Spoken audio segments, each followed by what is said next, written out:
नमस्कार, मैं हूँ अमिता पंकज। आप देख रहे हैं राजसत्ता एक्सप्रेस और राजसत्ता एक्सप्रेस के लीगल मैटर में आज बात करने जा रहे हैं कैश यानी कि नकदी से जुड़ी एक बड़ी खबर के बारे में। जिस तरह से जो है आजकल देश में भ्रष्टाचार चल रहा है, जिस तरह से खबरें सामने आ रही हैं, जिस तरह से नकदी या कैश जो है बरामद हो रहा है, अब इन सारी चीज़ों के चलते हर किसी के मन में जो है ये चिंता भी है और ये जानने में रुचि भी है कि आखिर कितना कैश जो है हम घर पर रख सकते हैं और नकदी को घर में रखने के क्या नियम और सीमाएँ हैं।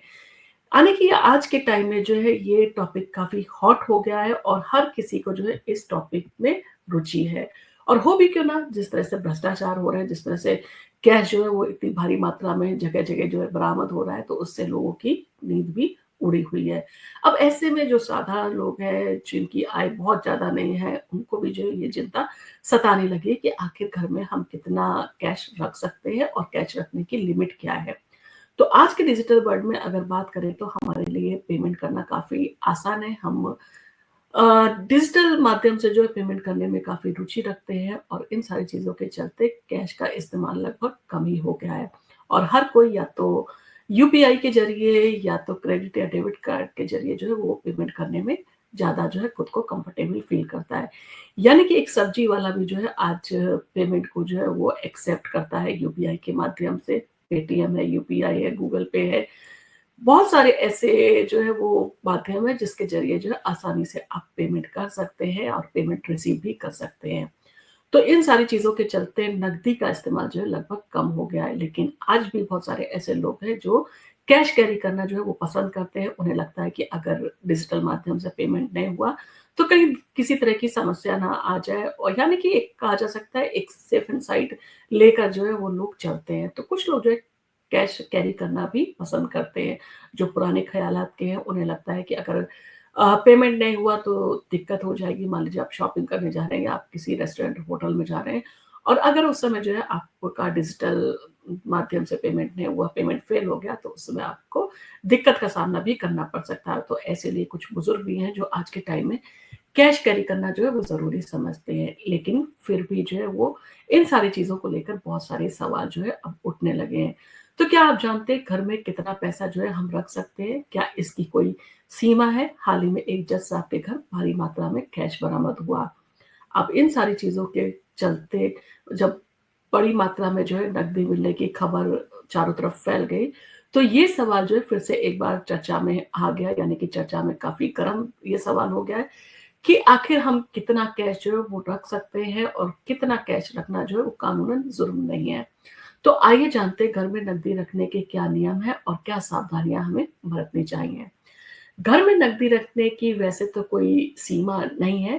टैक्स एक्सपर्ट के मुताबिक आयकर अधिनियम में घर में नकदी रखने की कोई तय सीमा नहीं है। कोई भी व्यक्ति अपने घर में या ऑफ़िस में जितना चाहे उतना कैश वो रख सकता है, बशर्ते ये पैसा जो है वो लीगल सोर्स यानी कि वैध माध्यम से जो है वो आपके पास में आया हो। आपने या तो अपने अकाउंट से निकाला हो या चेक के माध्यम से आपको मिला हो। यानी कि आपके पास में वो सोर्स होना चाहिए कि आपके पास में जो पैसा आया है वो आया है तो कहाँ से आया है? जब इस तरह के सवाल उठे तो आप उसको प्रूव कर पाएँ और अगर पैसा अवैध तरीके से कमाया गया है, तो इसे जो है काले धन की यानी कि ब्लैक मनी की कहा जा सकता है रूप में माना जाता है और ब्लैक मनी की कैटेगरी में जो है इसको रखा जाता है। काले धन पर आयकर विभाग भारी जुर्माना जो है वो लगा सकता है और आपके ऊपर कानूनी कार्रवाई भी की जा सकती है। यानी कि घर में आप जितना कैश रखें उसका सोर्स जो है आपके पास में होना चाहिए कि आपके पास में ये पैसा किस माध्यम से जो है वो आया है। अब इन सारी चीज़ों को लेकर अगर टैक्स एक्सपर्ट की बात माने तो टैक्स एक्सपर्ट्स का कहना है कि इनकम टैक्स एक्ट ये स्पष्ट जो है वो नहीं करता है कि कोई व्यक्ति घर में कितनी नकदी जो है वो रख सकता है। हालाँकि ये ज़रूरी है कि नकदी का जो सोर्स है वो लीगल होना चाहिए, उसके दस्तावेज उपलब्ध हो। अगर आयकर विभाग के अधिकारी छापा मारते हैं तो आपको ये साबित करने में कोई परेशानी ना हो कि आपके पास में ये पैसा आखिर आया तो आया कहाँ से। इनकम टैक्स एक्ट में जो है वो कहा जा सकता है कि अनएक्सप्लेन्ड इनकम के बारे में जो है वो बहुत सारे जो है प्रावधान हैं जो सेक्शन 68 से लेकर 698 में जो है वो दिए गए हैं। अगर किसी व्यक्ति के पास अधिक मात्रा में नकदी जो है पाई जाती है, तो इनकम टैक्स अधिकारी उसके सोर्स के बारे में जो है पूछताछ जो है वो कर सकते हैं कि आपके पास में ये पैसा कहाँ से आया। ऐसे में व्यक्ति को ये साबित करना होता है कि कि पैसा कहाँ से आया और उसके दस्तावेज़ जो प्रस्तुत करने होते हैं। यानी कि अगर आपने ट्रांज़ैक्शन अपने अकाउंट से किया है तो उसकी डिटेल आपके पास में होगी, अगर आपने किसी से पैसा उधार लिया है तो उसकी डिटेल आपके पास में होगी। अगर चेक के माध्यम से आपके पास में पैसा आया तो वो आप आसानी से जो है प्रूव कर सकते हैं। अगर नकदी का सोर्स जो है वो साबित नहीं होता है तो इसे जो है अघोषित आय माना जाता है और ऐसे मामले में अघोषित आय पर 78% की जो है वो दर से कर जो है वो लगाया जा सकता है। साथ ही इन सारी चीज़ों को लेकर जुर्माना भी जो है देना पड़ सकता है।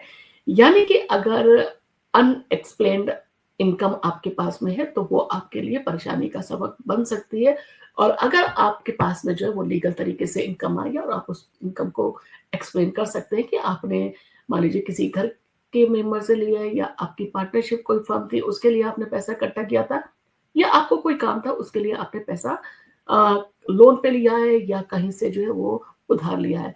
तो ये सारी चीज़ें जो है आपके पास में प्रूव होने चाहिए अगर आपके पास में भारी मात्रा में नकदी पड़ी हुई है और आपके घर अगर आयकर छापा पड़ जाता है और अगर आप एक्सप्लेन नहीं कर पाते हैं तो आपके ऊपर लीगल एक्शन भी होगा और आपको जो है वो पेनल्टी भी चुकानी पड़ सकती है।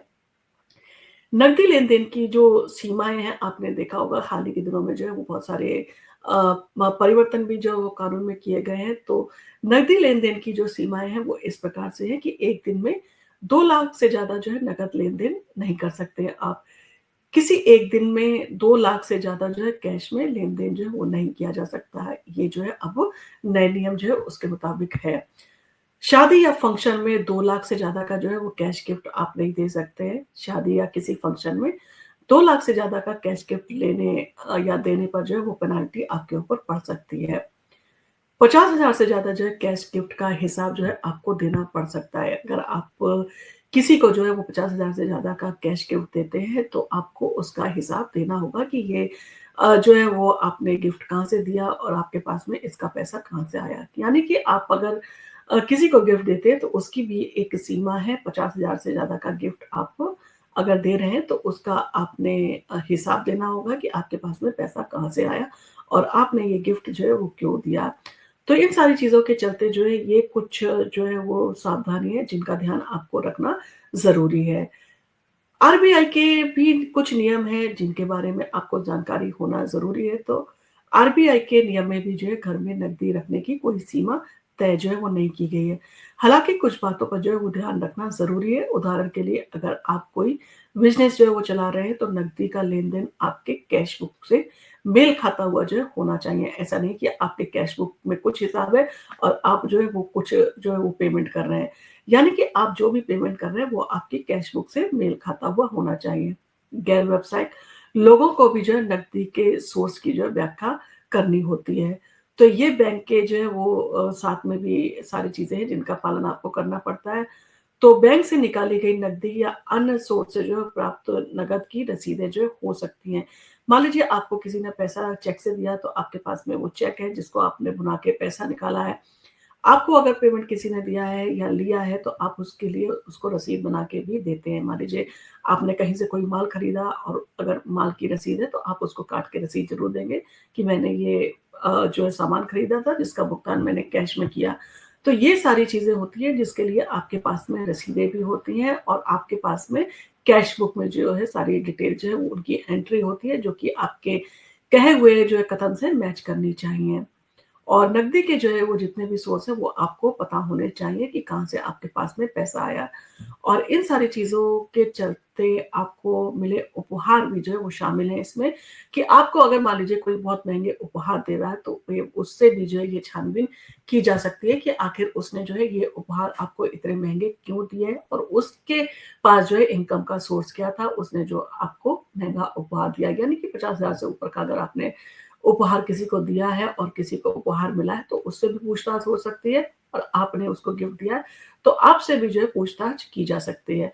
तो ये सारे कुछ नियम हैं जिनका ध्यान अगर आप रखते हैं, तो आप अगर पैसा कितना भी कैश जो है वो घर में रख सकते हैं। क्योंकि टैक्स में जो है इन सारी चीज़ों को लेकर कोई भी लिमिट निर्धारित नहीं की गई है और ना ही कानून में इनकम टैक्स कानून में इस तरह की कोई जो है बात कही गई है। परंतु इसमें ये सारी चीज़ें जो है वो क्लियर कर दी गई हैं कि जो भी इनकम का सोर्स है, मान लीजिए आप पैसा रखे हैं घर में, उसका सोर्स क्या है, उसकी सारी जानकारी आपके पास में होनी चाहिए। आपने बैंक से निकाला है, आपने किसी से बोरो किया है, आपने उधार लिया है या आपका कोई कहा जा सकता है पार्टनरशिप बिज़नेस है जिसके लिए आप कुछ काम कर रहे थे और वो कैश आपके ऑफ़िस में जमा था। या घर में आपके कैश जमा था तो उसके जो है वो सोर्स जो है वो लीगल होने चाहिए। अगर इल्लीगल सोर्स है तो आपके ऊपर जो है वो लीगल एक्शन भी हो सकता है और आपके ऊपर पेनल्टी भी लगाई जा सकती है और पेनल्टी जो है काफ़ी बड़ी मात्रा में जो है वो लगाई जाती है ऐसे केसेस में अगर इल्लीगल अगर कोई चीज़ यानी कि अघोषित आय जो है वो पकड़ी जाती है तो 78% जो है उसकी दर से आपके ऊपर जो है वो पेनल्टी लगाई जा सकती है और इन सारी चीज़ों के चलते यानी कि आपके ऊपर एक तरह से जो है 78% टैक्स भी लग रहा है और उसके ऊपर भी आपको जुर्माना भी देना पड़ सकता है। तो इन सारी चीज़ों का आप ध्यान रखें, आप अगर घर में कैश रख रहे हैं तो आप सारी जानकारी के साथ जो है अपने घर में कैश रखें, आपके सोर्स जो है वो लीगल होने चाहिए, बाकी सारी चीज़ों को आप आसानी से एक्सप्लेन कर दें। आपके पास में सपोर्टिव डॉक्यूमेंट्स होने चाहिए, अगर किस तरह की कोई समस्या आपके सामने पैदा हो जाती है या आपके घर में इनकम टैक्स की रेड हो जाती है, तो आपके पास में सफाई देने के लिए पर्याप्त एविडेंस होने ज़रूरी है। आपको इन सारी चीज़ों के चलते अगर हमारा वीडियो अच्छा लगा हो तो आप इसको अपनी फैमिली और फ्रेंड के साथ में शेयर कीजिए, लाइक कीजिए और अगर आप हमारे चैनल पर पहली बार आए और अभी तक आपने हमारे चैनल को सब्सक्राइब नहीं किया है तो हमारे चैनल को सब्सक्राइब करना ना भूलें। हम आपके लिए इसी तरह के इंटरेस्टिंग वीडियोज़ लेके आते रहेंगे। धन्यवाद।